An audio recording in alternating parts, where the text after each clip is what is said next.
بسم اللہ الرحمن الرحیم۔ سونا یا طلا رنگ میں نہایت خوش نما، وزن میں سب سے اعلیٰ، خالص پانی سے 19 گنا بھاری ہوتا ہے۔ اس کے ذرے آپس میں نہایت پیوستہ ہیں، اسی وجہ سے زیادہ وزنی ہے، کوٹنے پیٹنے سے بہت بڑھ سکتا ہے۔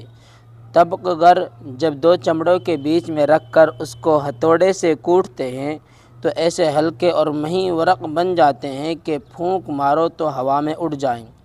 سونے کی اشرفی بنتی ہیں جس پر شاہ وقت کا سکہ ہوتا ہے، انواع و اقسام کے زیورات اس کے بنائے جاتے ہیں۔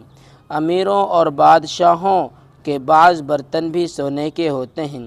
سونے کا ملمع خوب ہو سکتا ہے، اگر ایک چاندی کے تار پر سونا لپیٹ کر اس کو بڑھانا شروع کریں تو جس قدر لمبا ہوتا جائے گا سونا بھی اس پر پھیلتا جائے گا، یہاں تک